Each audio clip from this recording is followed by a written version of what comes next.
the last time Commander Daniel Hayes had seen his front porch. His daughter Emma was 7 years old, standing on her tiptoes to reach his medals. Now she was 17. Daniel sat in the back of the cab, his navy dress uniform pressed and perfect, his hands folded in his lap. 10 years of service in the Pacific Fleet. 10 years of deployments. Missed birthdays, unanswered phone calls that went to voicemail because the signal cut out somewhere between the South China Sea and home. 10 years. The cab turned onto Maple Creek Drive, and Daniel felt something tighten in his chest. Not fear, not exactly.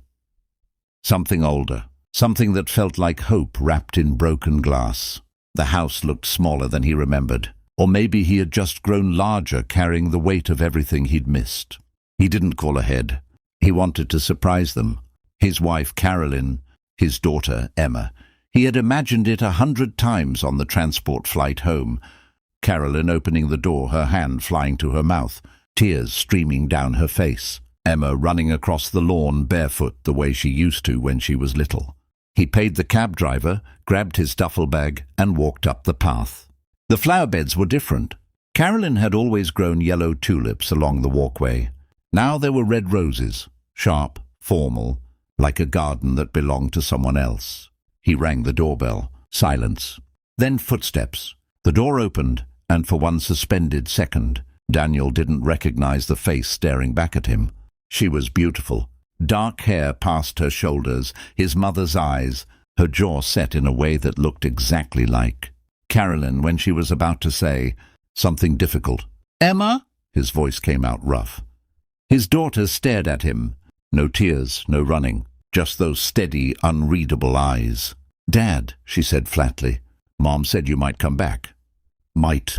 The word landed like a stone in still water. Carolyn came downstairs a few minutes later, dressed like she was heading somewhere, blouse, earrings, heels. She stopped at the bottom of the staircase when she saw him standing in the foyer. Daniel, not a greeting, not a question, just his name, placed between them like a boundary. "Hey, Caro," he tried to smile. She didn't. She had aged, of course, they both had. But where Daniel had grown weathered, she had grown composed, contained, like a woman who had learned to need nothing that wasn't already in the room with her. "You should have called," she said. "I wanted to surprise you." "That's the problem, Daniel." She crossed her arms. "You always wanted things. You never asked what we wanted." The silence that followed was the loudest thing Daniel had heard in 10 years, louder than artillery drills, louder than storm force winds off the coast of Guam, louder than anything the Navy had ever thrown at him. That night, Carolyn told him everything. She had waited. For 3 years she had waited faithfully, writing letters he sometimes didn't answer for months, raising Emma alone, explaining to a 7-year-old why Daddy missed Christmas again. She had waited through the anxiety, through the loneliness, through the school plays he never saw and the parent-teacher conferences she attended solo. In the 4th year, she had filed for legal separation. "I sent you the papers, Daniel." "You signed them." He had. He remembered it now with a clarity that made him sick, sitting in his bunk. The papers spread across his knee, signing his name with the same detached efficiency he used for mission briefings. He had told himself he would fix it when he got home, that it wasn't real until he was standing in front of her. But legal documents didn't wait for Navy deployment schedules. "And Emma?" he managed. Carolyn looked at him with something that wasn't quite pity and wasn't quite anger. It was more exhausted than either.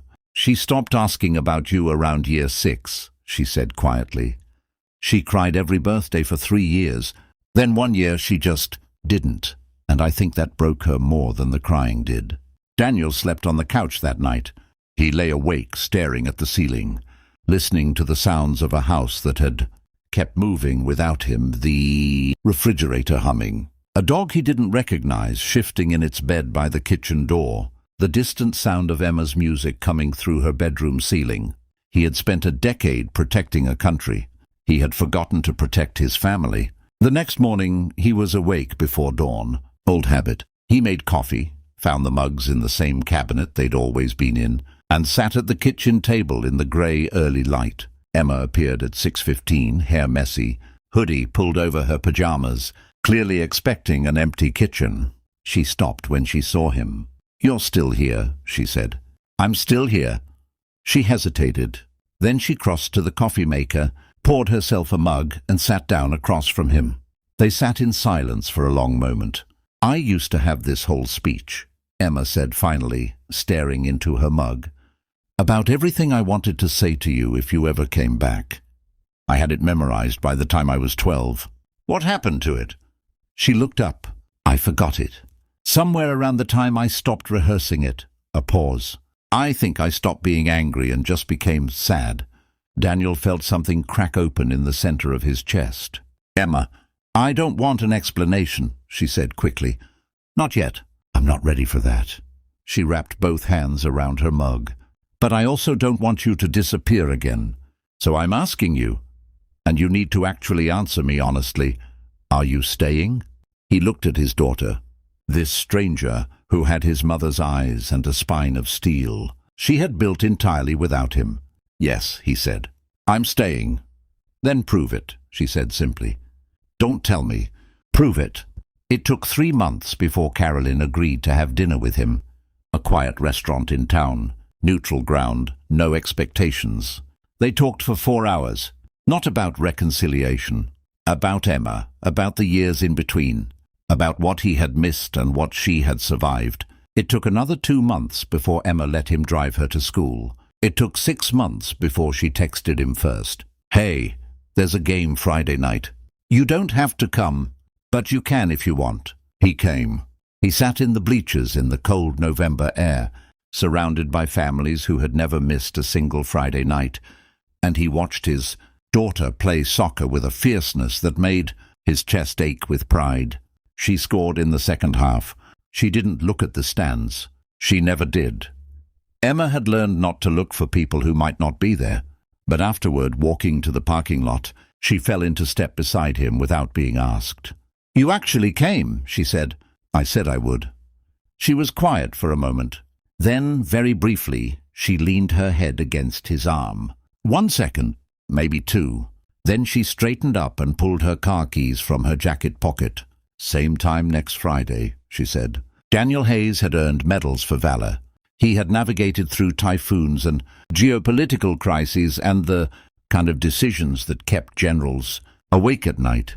But nothing had ever required more courage than showing up, quietly, consistently, without guarantee of reward, for a daughter who had every right to shut the door in his face, and a woman who had learned to survive his absence. Some wars, he understood now, aren't fought on water. They're fought at kitchen tables, in bleacher seats. In the 2 seconds, someone lets their guard down and leans their head against your arm.